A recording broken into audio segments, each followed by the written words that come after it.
오늘 주신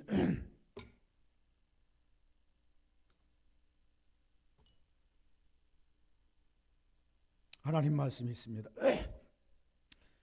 성경이 말씀한 것 같이 우리가 보시면 시편 37편에 보면 내 마음의 소원을 내게 이루어 주시리라 이렇게 말씀합니다. 4절에 보면 마음의 소원을 이루라 이렇게 단편적으로 우리가 말씀의 설교를 잡아 보았습니다.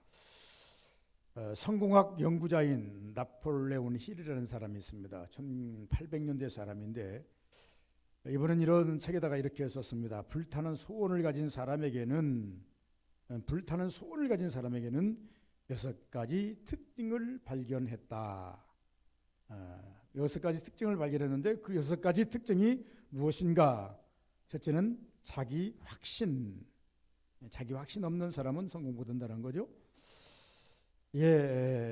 창의력, 그리고 다른 사람이 생각하지 못하는 그런 앞서가는 그런 일들이고, 상상력, 상상의 세계는 우리가 들어가지 못하기 때문에 사람마다 다 다릅니다. 식지 않은 열심, 자기의 연단, 인내도 필요합니다. 집중적인 노력, 이렇게 말했습니다. 모든 사람들은 이 땅에 태어나서 살아가고 있는데 하나님이 모든 사람들이 하나같이 자기의 소원이 있다는 것입니다. 여기 오늘 교회에 오신 여러분들 기도 제목 하나쯤은 다 가지고 온 줄 압니다. 그냥 내가 교회 와야지 이렇게 온 것이 아니라 오늘은 우리 교회 가서 내가 이 부분만큼은 하나님께 반드시 고백하고 와야지, 이루어주시고 이루어주시지 아니하는 것은 하나님의 뜻이고 내는 여러분들은 반드시 고백을 하셔야 됩니다. 여러분, 장사꾼들이 모든 물건을 잘 만들어 가지고 시장에 나옵니다. 그러면 그들이 가지고 나올 때는요, 최선의 그 물건을 가지고 나옵니다. 팔리고 안 팔리고는 둘째 문제고, 먼저 가지고 나올 때 어떻게 가지고 나와야 됩니까? 최선의 것, 최고의 것, 아름답게 포장해서 잘 정제해서 가지고 나와야 되는 것처럼 우리가 교회 나올 때 반드시 하나님께 고백해야 할 우리 고백문을 가지고 나오셔야 됩니다.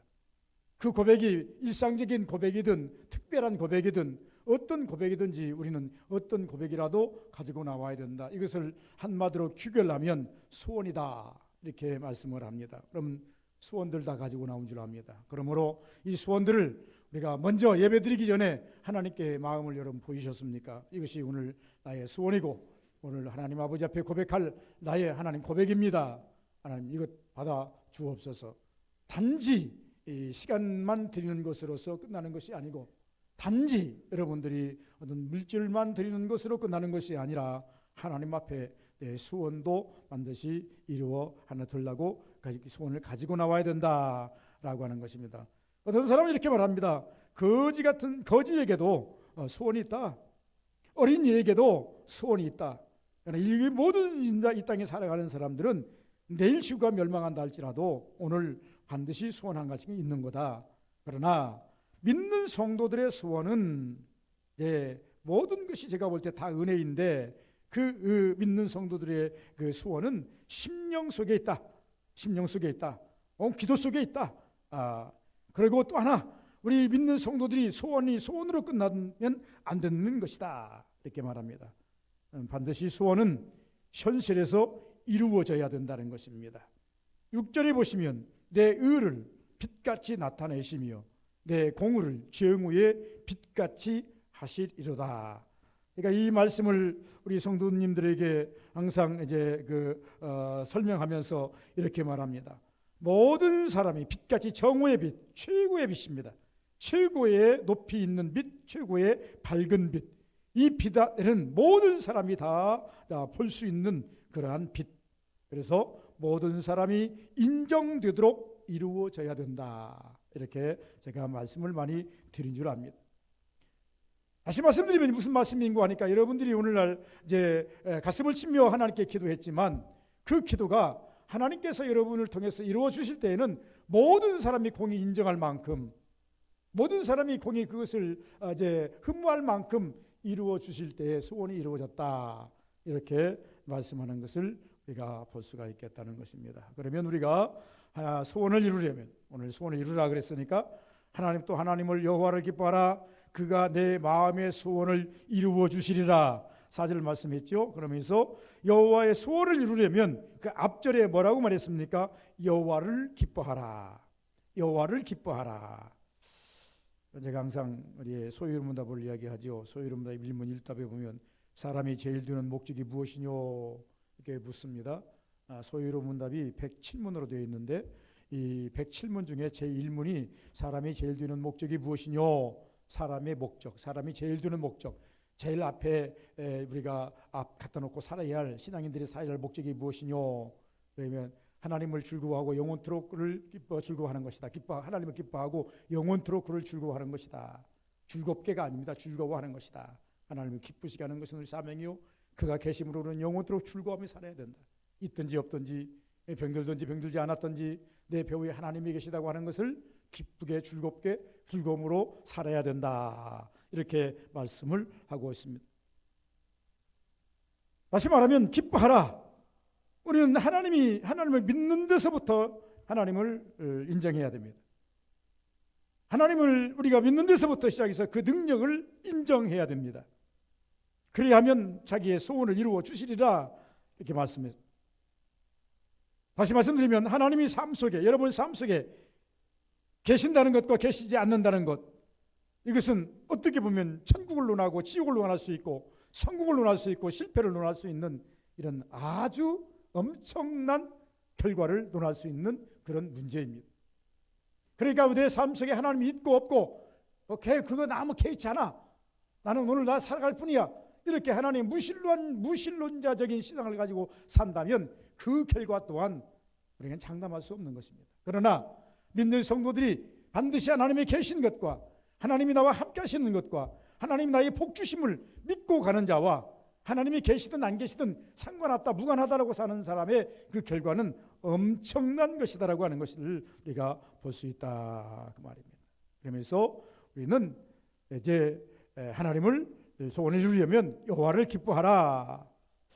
왜 우리가 여호와를 기뻐해야 되는가? 이제 우리가 가는 길에는 죄의 길입니다. 예수님께서 이 땅에 오셔서 인간들을 보면서 불쌍히 여기셨습니다. 많은 인간들이 다 지옥을 향해서 가는 것을 보시면서 안타깝게 보셨습니다. 그러시면서 우리에게 주신 메시지가 뭔가 하니까 염려하지 말라. 내가 왔다. 염려하지 말라. 내가 너희와 함께 내가 지금 길을 가고 있다. 다시 말하면 죄와 길을 가고 있는 우리에게 예수님이 계시니 기뻐할 수밖에 없는 것입니다. 만약에 이 땅에 예수님 오시지 않았다고 한다면 구원의 길은 면합니다. 어떤 방법으로 구원받을까? 어떤 방법으로 구원을 받아야 되나? 인간들은 우왕좌왕했을 것입니다. 그런데 예수님께서 오셔서 한마디로 우리에게 규결시켜 주셨습니다. 나는 길이요 진리요 생명이니 나로 말미암지 않고는 아버지께 올 자가 없느니라. 오직 천국을 원한다면 나를 통해야만 된다. 다른 거 생각하지 말아라. 너 인생길에 내가 있으니 너희들은 기뻐하라. 안심하라. 이게 우리에게 주시는 주님의 메시지입니다. 이 메시지를 우리가 정말로 귀담아서 우리가 귀를 열고 들으셨다고 한다면 오늘 또 여기까지 오는 길에 여러분들이 예배를 드리고 가는 길에 어떤 내일부터 시작해서 일주일 동안 사는 길에 주님이 여러분과 함께 동행하신다라고 하는 그 자체가 즐거움이 되어야 됩니다. 기쁨이 되어야 됩니다. 이런 자들에게는 반드시 뭐가 이루어진다고 합니까? 그 기쁨을 전제로 해서 예수님께서는 반드시 마음의 소원까지를 이루어 주신다는 것입니다. 그냥 마음의 소원만 이루어 주시는 것이 아니라 누구에게? 주님을 인정하는 자에게, 누구에게? 주님을 기뻐하는 자에게, 누구에게? 주님이 나와 동행함을 아는 자에게 하나님께서는 그 소원을 이루어 주신다 이렇게 말씀을 하고 있다라고 하는 것을 볼 수가 있습니다. 그러면 어떻게 우리가 하나님을 기쁘게 할까? 히브리서 11장에는 믿음이 없이는 하나님을 기쁘게 할 수가 없다고 그랬는데 어떤 방법으로 하나님을 기쁘게 해야 될까라고 하는 것입니다. 성경에 보니까 하나님 말씀에 귀를 기울이라는 것입니다. 그래서 성경을 많이 읽으시라는 것입니다. 성경 중에 하나님을 만나라는 것입니다. 왜? 성경 속에서 하나님을 만날 수 있기 때문입니다. 항상 기도하라고 우리에게 종용하십니다. 기도는 대화입니다. 대화를 통해서 하나님과 만날 수 있다라고 하는 것을 전제합니다. 예배에 참석을 종용합니다. 그것은 하나님의 임재가 있기 때문입니다. 그래서 하나님의 임재를 통해서 우리가 오늘 또 내 삶 속에 하나님이 함께 하시는구나를 인지할 수 있는 것입니다. 우리는 열심히 하나님 말씀 따라서 살라고 하는 것입니다. 행위적인 것입니다. 그러면서 하나님의 사랑을 느낄 수 있기 때문이다, 성경은 말하는 것입니다. 그것은 우리가 잘 아는 일상적인 용어이면서 우리가 일상적으로 우리가 알고 있는 용어지만 얼마나 잘 실천하느냐, 여기에 승패가 달려있다라고 말씀을 하고 있습니다. 두 번째는요, 우리가 소원을 이루려면 하지 말아야 할 것이 있는데 불평하지 않아야 소원이 이루어진다고 1절과 7절, 8절에 말씀을 하고 있습니다. 1절에 보면 뭐라고 합니까? 악행하는 자를, 악을 행하는 자 때문에 불평하지 말라. 7절에 보니까 악을 이루는 자 때문에 불평하지 말라. 8절, 분을 그치고 노를 버리면 불평하지 말라라고 하는 것입니다. 우리가 이 땅에 살아가면서요, 참 내 뜻대로 되는 것이 얼마나 있을까요? 여러분 생각대로 되는 것이 얼마나 있을까요? 얼마 정도를 하나님께서 여러분들의 그 삶을 들어주시고 응답해 주셔야 만족하다고 생각하십니까? 이 정도면 됐어라고 여러분들 생각하십니까? 우리 하루를 살아보지만은요, 정말로 이제 많은 흙 속에서 진주를 고르는 것과 똑같고 보석을 고르는 것과 똑같은 거예요. 하루 삶 속에 반드시 하나님의 은혜가 있어요. 우리 삶 속에 하루 삶 속에 반드시 하나님의 사랑이 있어요. 우리 삶 속에 하루 삶 속에 반드시 하나님께 영광 돌려야 할 정죄된 그 은혜가 있는데 그를 찾는 자에게만 주어지는 거예요. 찾지 않는 자에게는요, 쓰레기 처분되는 거예요. 오늘 아프리카나 이런 나라에, 미개한 나라에 보면요, 사금을 캐는 사람들이 있더라고요. 그런데 사금 캐는 사람들 보면 열악해요. 어떤 사람들은 땅 깊이 파가지고 아마 아득한 곳에 들어가서 그걸 흙을 캐가지고 그걸 흙을 올려가지고 거기에서 또 정지하고 이렇게 해서 금을 캐는 사람이 있고, 좀 지저분한 이야기지만 인도에 가보니까요, 하수구를 갖다가 전부 다가 퍼내더라고요. 왜 퍼내는? 그 온물을 다 집어쓰고 똥물이요, 오줌물이고. 왜 또 그러냐 그랬더니 그 하수구는 그런 다른 하수구가 아니고 이게 뭐냐면은 금방이 있어요. 금방이 있어가지고 금 세정을 하기 위해서 이제 어떻게 합니까? 물을 쓰잖아요. 그러니까 혹시 물 딸려 들어가지고 거기에 들어가 있는 것을 그걸 캐기 위해서 다 아무도 안 나오는 밤에 그걸 다 퍼내고 다 그걸 찌꺼기를 끄집어내가지고 여러 번 물로 씻어가지고 거기에서 조그마한 금덩어리 하나씩을 캐내는 것을 보면서 참 열악하도다. 삶이 저렇게 고단할까 이렇게 생각해 봅니다.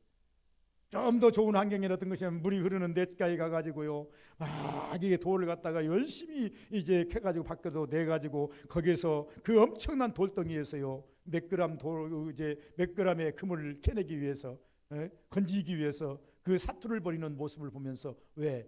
그것은 생존이기 때문에 가능한 거예요. 그러면 과연 우리 신앙인들이 하나님께서 주신 일상 속에서, 우리 삶 속에서, 하나님 속에 하루의 삶 속에서 하나님이 주신 은혜는 귀합니다. 많지 않아요. 그걸 발굴해내야 됩니다. 무엇이 하나님의 은혜고 무엇이 하나님의 축복이고 무엇이 하나님께서 주신 보화인지를 우리가 날마다 그거를 파내야 됩니다. 목사도 마찬가지고 여러분도 마찬가지고 성도도 마찬가지입니다. 믿지 않는 사람들은 몰라요. 믿는 사람이라 할지라도 믿음이 적은 사람들은요, 안 보이니까 그냥 쓸어서 그냥 버려버립니다. 그러나 적어도 그 보석을 귀히 여기고 가치를 아는 사람은요, 어떻게든 찾아내려고 애쓰고 싶습니다. 그리고 찾으면 성경 이름같이 기뻐하고 즐거워합니다. 잃어버린 양 한 마리가 그렇게 중합니까? 열 드라크마 속에 한 드라크마가 그렇게 귀합니까?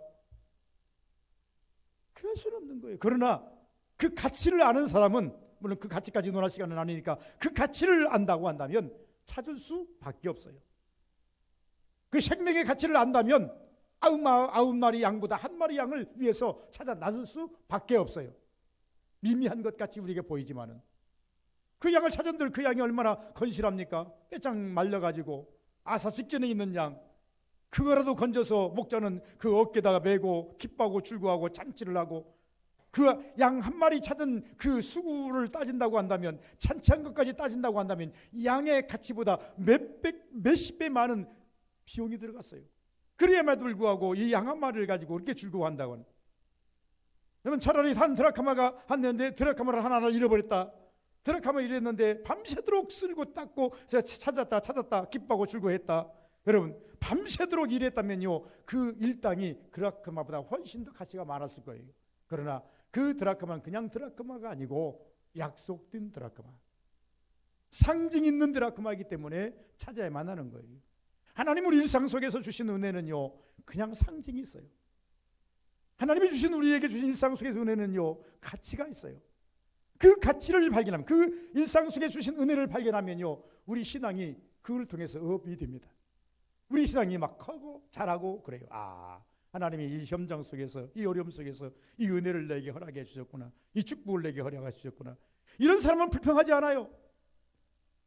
그러나 우리 일상 속에서 산지한 10가지, 100가지의 문제가 있는데 그 중에 한두 가지가 하나님의 은혜인데, 그 100가지 속에서 이 2가지를 발견하면 이 모든 98가지의 불평을 물리칠 수가 있는데, 그런데 100가지의 일 속에서 이 2가지의 그 가치성, 하나님의 은혜를 발견하지 못하면 덤병으로, 불평으로 던져가 버리는, 그것이 우리의 현실이라고 하는 것입니다. 성경은 우리에게 이렇게 말합니다. 왜 악인을 향해서 그것만 보느냐? 악인을 향해서 불평하지 말라. 너에게 주신 은혜가 크지 않느냐? 왜 없는 것까지만 부정하느냐? 너에게 내가 주신 갑부로 따질 수 없는 그것을 준 것을 세만다면 이것을 이길 수 있지 않느냐? 주님께서 우리 심령에, 여러분 심령에 오셔서 그 음성도 들려주셔야 됩니다. 무엇이 귀하냐는 거죠. 가치성이라는 말을 많이 합니다. 무엇이 더 귀하냐? 돈이 귀하냐? 생명이 귀하냐? 이것이 귀하냐? 이것이 귀하냐? 현실적인 값으로 따진다면 이것이 값이 많지만, 그러나 값으로 매길 수 없는 그것으로 가치성 따진다면 이것이 훨씬 더 값이 있다. 이렇게 우리가 볼 수가 있겠다. 불평하지 말라는 것입니다. 예, 불평은 하나님이 주시는 것이 아니라는 것을 전제로 합니다. 우리가 하나님의 은혜를 까먹는 제일 좋은 수단이 무엇인 줄 아십니까? 불평입니다. 불평인데,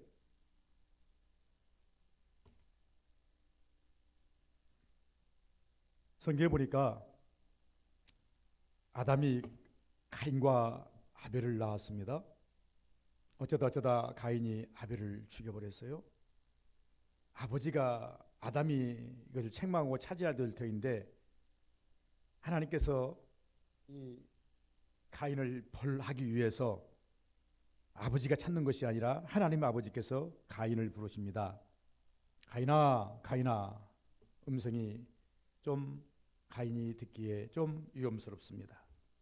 예, 하나님, 네 동생 아벨은 어디 있느냐? 그때 아벨의 입에서 나온 말이 어떤 말이냐 하니까 매우 불성실하고 불투명한 말입니다. 내가 아벨을 시키는 자이니까. 아벨을 어떻게 했어요? 자기는 이미 아벨을 죽여서 사람 보이지 않는 곳에 자기 동생 묻어놓고, 그리고 하나님 앞에서 불평합니다. 내가 아벨을 시키는 자입니까?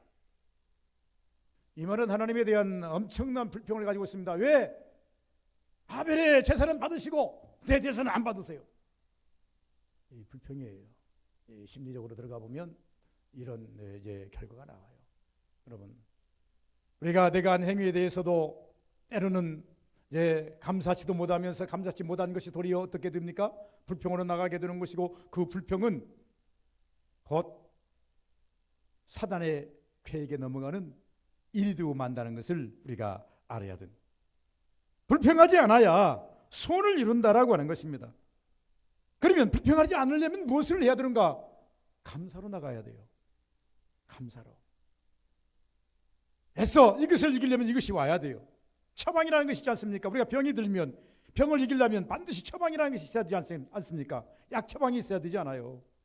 이 병을 이기는 것이 약이 있으면 그 약을 쓰면 반드시 이 병은 잦아들게 되어 있고, 열이 올라가면 열에 내리는 약을 먹으면 열이 내려가게 되어 있고, 바이러스가 많이 내 몸에 침투했을 때 이 바이러스를 잡는 슈퍼 이제 뭡니까? 이제 뭡니까? 면역력을 하는 그런 것을 주입하면 다시 그것이 정상으로 돌아가는 것 아니겠습니까? 곳곳에, 우리 삶의 곳곳에 사탄은요 항상 우리를 무너뜨리려고, 우리를 자꾸 나락으로 떨어뜨리려고 여러 가지 일을 갖다가 심어놓습니다. 우리 영혼에 심어놓고, 우리 마음에 심어놓고, 우리 눈에다 심어놓고, 우리 심지어 우리 육체도 심어놓고, 안 심어놓는 것이 없습니다. 그러므로 말미암아 우리는 말할 때 영육간에 얼마나 공격을 하는지 모릅니다. 그런데 이것을 이길 수 있는 오로지 처방약은 뭐냐? 어둠을 이기시는 처방약은 뭐냐? 어둠을 빛이 이기듯이, 어둠을 이기는 방법은 빛밖에 없습니다. 무엇으로 어둠을 이깁니까? 칠흑같이 어두운 밤이라 할지라도 새벽에 저 동쪽에서 태양이 썩 올라오면 빛은 어느 순간에 스스로 물러가 버립니다.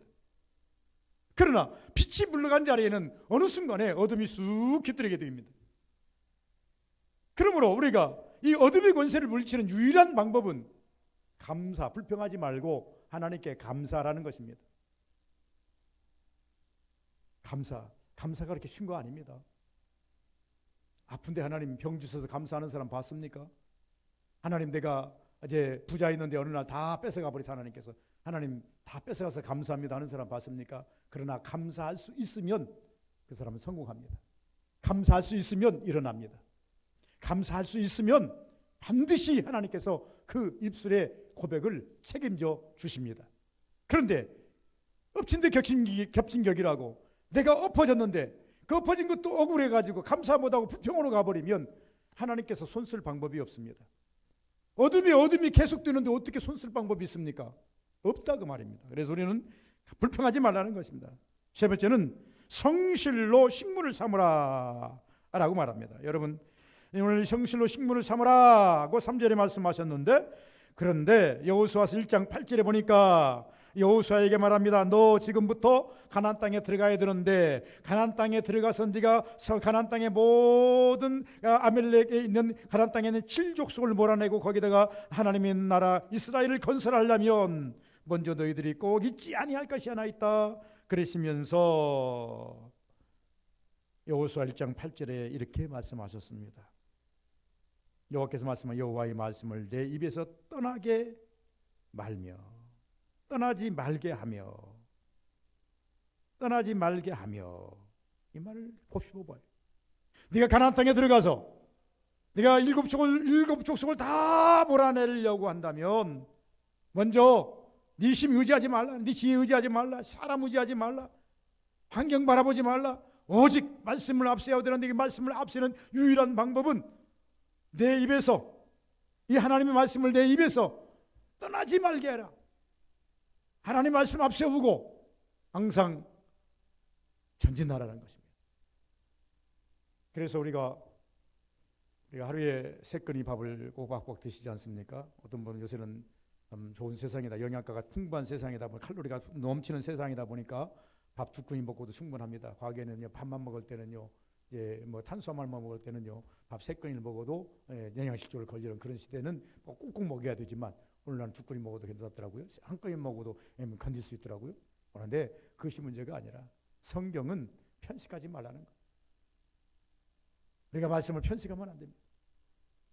한국 하나님께 가는 그날까지 예수께서 말씀하셨습니다. 주기도문에 말씀하셨습니다. 일용할 양식을 주옵시고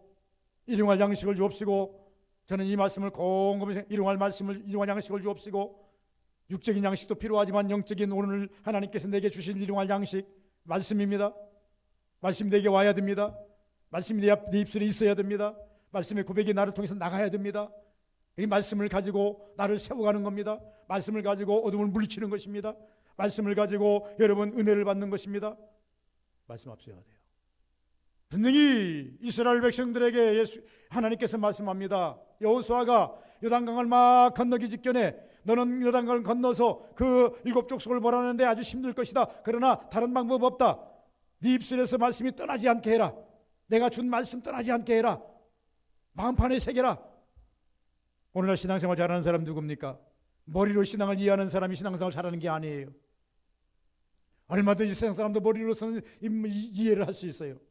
그러나 신앙생활은 머리로 이해하는 것이 아니라 마음으로 믿고 받아들이는 거예요. 그래서 성경은 마음판에 말씀을 새기라고 말합니다. 여러분 지금 가지고 있는 말씀, 생각나는 말씀이 폭포수처럼 막 나옵니까? 참 귀한 신앙들이. 그런데 어떻게 된 건지 교회에서 들을 때는 들리는데 밖에 나가면 말씀 성경 한 구절도 안 생각이 납니까? 그러면 가슴을 좀 치셔야 돼요. 주여, 내 심령은 왜 이렇게 강박합니까, 하나님? 마태복음 13장에 보니까 밭이 있는데 밭 중에도 제일 강박한 밭이 무슨 밭이냐? 길바닥 밭이. 씨앗이 떨어졌는데 나지도 못하고 새들이 다 먹어버려. 분명히 내가 오늘 교회 가서 하나님 말씀을 목사님들 받았는데, 분명히 내가 하나님 말씀 한 번쯤 읽었는데, 들었는데, 어찌하여 내 심령에 말씀 한 구절도 생각이 안 납니까, 하나님? 가슴을 좀 씻어야 돼요. 하나님 앞에, 목사 앞에 치라는 게 아니에요. 하나님, 내 마음은 왜 이렇게 강박합니까? 그래서 말씀 한마디가 왜 이렇게 내 마음에 심겨지질 않습니까? 옥토에 심겨진 씨앗은 점점 자라서 그 겨자씨가 됐든 밀알이 됐든 자라게 돼 있고 새들이 깃들게 돼 있고, 그러거나 열매를 맺게 돼 있고, 열매를 맺대 30배, 60배, 100배의 열매를 맺게 됐다고 성경은 말하고 있습니다. 그러므로 말씀이 여러분을 살리는 거고 교회를 살리는 거고, 성경도 우리에게 말합니다. 성실로, 말씀을 정말로 열심히 먹는 성실로 식물을 삼으라. 하나님 말씀을 편식하는 것은 결코 좋은 것이 아니라고 성경은 말합니다. 한 예를 들어보니까 그렇습니다. 산에서 자라는 나무가 있는데 두 가지가 있습니다. 하나는 낙엽송이 있고 침엽송이, 소나무나 잣나무가 있습니다.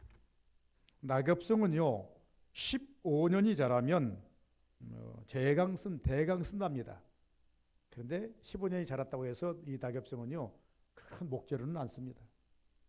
그러나 이 잣나무나 소나무는요 최하 50년에서 100년은 자라야 끌어다가 목수들이 쓴답니다. 이런 나무는요 오늘날로 말하면 한옥, 집을 짓고 대구를 짓는데 쓰임을 받는다고 합니다. 오래된 나무일수록 귀하게 쓰임을 받는 것을 우리는 잘 볼 수가 있습니다. 신앙이라고 하는 것은 하루아침에 자라는 건 아닙니다. 신앙이라는 것은요 하루아침에 우리가 정말 엄청난 성장해서 하나님이 원하는 분량까지 확 자라는 것은 아니라 그 말입니다. 그러나 우리는 항상 이 신앙을 성장시켜야 할 사명이 있습니다. 성장을 시키려면 우리가 열심히 해야 할 것이 뭐냐면 성실로 하나님 말씀을 열심히 먹는 걸로, 열심히 듣는 걸로, 열심히 그 말씀대로 사는 걸로 식물 삼듯이 일상생활에 그 빼먹지 않고 하는 일처럼 우리는 반복된 삶을 살면서 신앙을 키워야 된다고 말합니다. 5절에 보니까 염려를 여호와께 맡기라고 말합니다. 내 길을 여호와께 맡기라. 그를 의지하면 그가 이루시고 내 길을 여호와께 맡기라. 베드로전서 5장 7절에 보니까 너희 염려를 다 주께 맡겨 버리라. 마태복음 11장 28절에 보면 예수께서 말씀하십니다. 수고하고 무거운 짐진 자들아 다 내게로 오라. 내가 너희를 쉬게 하리라. 염려가 무엇입니까? 오늘 본문에 염려를 맡기라. 염려가 무엇입니까? 여러분 이 시간에 생각해 보시기 바랍니다. 내 염려는 무엇인가? 염려는 다른 게 아닙니다. 소원이 있으나 이룰 수 없는 소원, 이 염려가 되는 것입니다. 내가 지금 바라보고 있습니다. 내 힘으로는 할 수 없. 그러나 이루어졌으면 좋겠어.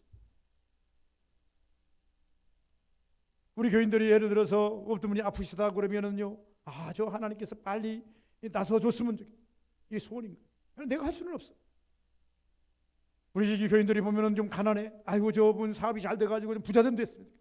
그런데 내가 부자 만들 수는 없어. 마음의 소원이 있어. 어떤 분이 어떤 기도 제목을 가지고 열심히 기도하는데 이 기도가 제목이 빨리 이루어졌으면 좋겠는데 내가 이루어줄 수는 없어. 목사는 그러면 소원을 가지고 하나님께 기도합니다. 하나님, 저 가정에, 저 성도에, 저 사업에 하나님 이루어 주옵소서. 이루어 주옵소서. 이루어 주옵소서. 그게 소원이에요.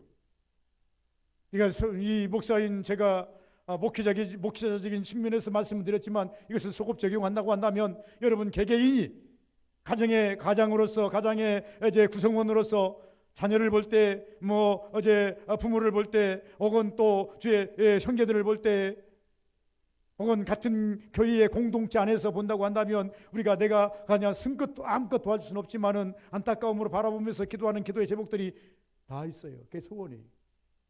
근데 이것을 어떻게 알아? 여호와께 맡기라. 아이고 하나님 알아서 하세요. 이게 맡기는 것입니까?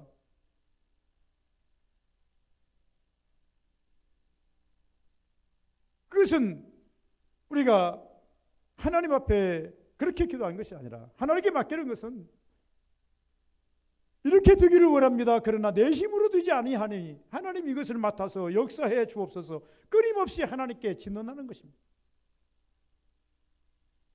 그 소원이 이루어지기까지 하나님께 또 맡기고 또 찾아오. 그러니까 이렇습니다. 우리는 마음을 비우면 또 찾아옵니다. 마음이 한 번 비웠다고 해서 심령이 가난한 자는 복이 있나니 한 번 가난하다 영혼은 가난한 건 아니더라고요. 어느 순간에 보니까 욕심으로 가득 채워지더라고요. 심령을 가난하게 딱 만들었더니 하나님께서 복이 있나니 저게 천국을 볼 것이며 하나님이 심령을 딱 가난하게 만들었을 때 하나님께서 보여준 것이 많아요. 그런데 어느 날 보니까 내 심령이 부해져가지고 하나님 없이도 살 수 있어 할 만큼 부해지더라고요. 그럼 빨리 화들짝 놀래고 또다시 내 마음을 비워야 됩니다. 내 마음을 비워야 돼요. 안 비우면 안 된다 그 말입니다. 여호와께 맡기라는 것입니다. 그러면 내가 너를 쉬게 하리란 말입니다. 소원은 있으나 소원을 이제 내가 이룰 수 없는 소원들은 다 하나님께 맡기는 것이 좋다. 어떻게 보면 이것이 여러분이 끙끙 앓고 또 염려하는 고통일 수도 있습니다. 여러분 제가 신앙생활과 미덕 목사를 하면서 좀 풀지 못하는 여러 가지 그 난제들이 많이 있습니다. 천국에 가서나 풀릴 수 있는 난제들이 많이 있습니다. 그러나 일부는 성경에서도 풀고 갑니다. 어떻게 보면 그렇습니다. 목사들은 가끔 제가 제 자신이 목사니까 목사가 설교하면서 하나님께서 만사형통하십니다. 여러분 잘 되십니다. 하나님께 기도하면 됩니다. 막 메시지를 증거하는데 막상 내가 어떤 문제가 도달하면요 그것이 잘 안 될 때가 있어요. 어떤 것은요 10년 기도했는데도 이루어지지 않을 때가 있어요. 어떤 때는 5년 기도했는데도 이루어지지 않을 때가 있어요. 만약에 성도님들이 목사님이 기도한 지가 10년 된 것 같은데 목사님 안 이루어졌네요 그렇게 콕 찍어서 나한테 말하면요 저는 아무 말도 못하고 입 딱 다물어야 돼요. 난해한 문제가 생겨요.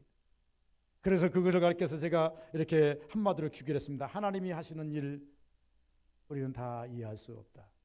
그러면서 성경에서 좀 찾아봤어요. 찾아봤더니 바울 사도는요 죽은 자를 살리는 사람이에요. 바울 사도 앞에는요 어떤 병자도요 다 치유받을 수 있는 그런 능력을 가진 사람이에요. 바울 사도 앞에는요 만약 통달한 영을 가지고 투시를 하고요 예언도 하고요 못하는 은혜가 하나도 없어요. 그 정도 됐으면 바울의 안에는 문제가 있어서는 안 돼요. 근데 바울 사도는 성경을 보니까 자기에게 찾아온 질고가 하나 있어요. 자기의 치유인 질고를 정확히 드러내지는 않습니다. 요세프 전설에 의하면 빛을 너무 강하게 봐서 눈이 다 짓눌려가지고 눈이 흐리고 눈물이 날마다 질질 나고 안압이 껴가지고 잘 안 보이고 얼마나 불편한지 몰라요. 그렇다고 그래요. 성경에는 어떤 병인지 말하지는 않아요. 어떤 성경자들은 간질이라든 여러 가지 말이 있는데 그러나 그것이 사실적으로 가능해요. 그런데 어떤 병이라고 말하지 않았지만 바울이 말합니다. 내가 나의 질고를 가지고 하나님께 3번이나 기도해요. 하나님 낫게 해 주옵소서. 자기는 다른 사람을 다 고쳐주는데 자기 병은 안 난다. 귀신도 쫓아내고 질병도 낫게 해주고 그래 죽은 자도 살리고 그 환난에서 다 일하는 그런 능력을 가졌는데 막상 자기 문제를 가지고 하나님께 기도했는데 하나님께서 3번이나 기도했는데 하나님께서는 고쳐주질 않아요. 고쳐주지 않는 것을 넘어서 바울아 너에게 준 은혜가 족하다. 그것 갖고 다시 나한테 기도하지 마라. 그것이 너를 살리는 것인 줄 몰랐더냐. 요세푸스의 전설에 의하면 이렇게 말합니다. 바울이요 오늘 3번이나 기도했는데 하나님께서 그 마지막 응답이 바울아 네게 임한 은혜가 족하도다. 그것 갖고 다시 기도하지 말아라. 다시 기도는 하지 않습니다. 그런데 일하다 보면 때때로 이 눈물이 자기를 눈이 침침하고 눈물이 안압이 끼고 막 이게 힘드니까 괴로운 거예요. 그때마다 바울이 깨달은 것이답니다. 내가 내가 기도를 조금 덜 했구나. 그래서 그걸 가시라고 말합니다. 찔러요. 바울아, 이 눈이 지금 신호를 보냅니다. 너 바울아, 너 기도 안 했어. 기도하면 사라지는 거예요. 예? 또 바울아, 눈이 찜찜해요. 왜 다시 눈이 침침해지고 막 이제 육체 고통이 오면은 다시 돌아보는 거예요. 아, 내가 이것을 놓쳤구나. 다시 거기 가서 다시 기도해요. 그래서 바울을 바울답게 만들기 위해서 하나님께서 육체의 가시 하나를 남겨놓은 거예요. 해결을 못하고 하나님께 갔어요. 해결할 수 없이 하나님께 갔어요. 그래서 저도 거기서 답을 얻었습니다. 아, 그렇구나. 하나님이 하시는 일을 우리가 다 이해할 수는 없다. 그러나 우리는 이렇게 찾던 저렇게 찾던 하나님의 은혜를 찾는 일에, 은혜를 발견하는 일에 노력을 해야 된다는 것을 말합니다. 실제로 보면 참고 기다리라 말합니다. 여호와 앞에서 잠잠하고 참고 기다리라.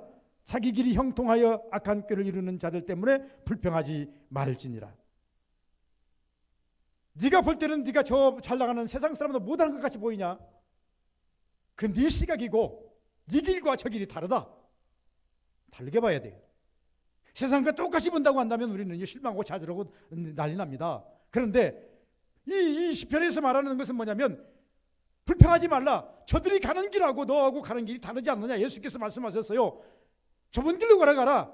넓은 길이 있다. 넓은 길로 가는 것은 멸망의 길이다. 가기는 쉬울 것이다. 그러나 펼기는 망하는 것이다. 좁은 길로 가라. 힘들고 어렵지만 생명이 있고 그게 길이 영생의 길이니라. 좁은 문으로 들어가라. 넓은 문도 있느니라.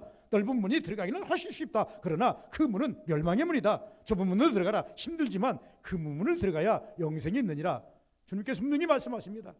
세상 사람들을 향해서 부러워하지 말라는 거예요. 세상 사람들을 향해서 그걸 가지고 따라가려고 욕을 하지 말라는 겁니다. 네 길과 네 길이 다르다. 신앙의 길과 비신앙의 길이 다를 수밖에 없는 거예요. 너는 하나님이 보장하는 길이고 하나님이 인도하는 길이고 그런 보장하지 않는 길이기 때문에 이 땅에 잘 먹고 잘 살다가 죽는 것이 목적이지만 너는 천국까지 가야 되지 않겠냐. 오늘날 우리가 힘들게 신앙생활하는 이유가 뭡니까? 세상 사람보다 좀 못한 부분들이 많이 있지만 그래도 우리는 꾹꾹 참고 교회 나오는 이유가 무엇입니까? 천국까지 가야 되지 않습니까? 천국까지 이뤄야 되지 않습니까? 그래서 오늘도 인내가 필요한 것이고 하나님의 은혜를 찾는 것이고 하나님 말씀을 앞세우는 것이고 말씀대로 살려고 노력하는 것이 여러분과 저의 신앙이라고 하는 것을 말씀하고 있습니다. 정말로 모든 것을 내 길을 여호와께 맡기라 했으니까 여호와께 맡기는 우리 모든 성도들 되시기를 주의 이름으로 축원을 드립니다. 거룩하신 아버지 감사합니다. 복 되기를 원합니다. 은혜 되기를 원합니다. 능력이 있기를 원합니다. 충만하기를 원합니다. 하나님 모든 것 주께 맡기고 하나님 앞에 나가는 우리의 마음가짐을 가지게 하옵소서. 소원을 이루어 주신다 말씀하셨사오니 어렵고 힘들지만 오늘 찾는 일에 하나님께 기도하는 일에 하나님 아버지 앞에 말씀도 사는 일에 게을리하지 않게 하옵소서. 하나님의 말씀과 임재가 우리 삶 속에 항상 함께 하셔서 깨닫게 하시고 보화를 발견하게 도와 주옵소서. 예수님 이름으로 기도하옵나이다. 아멘.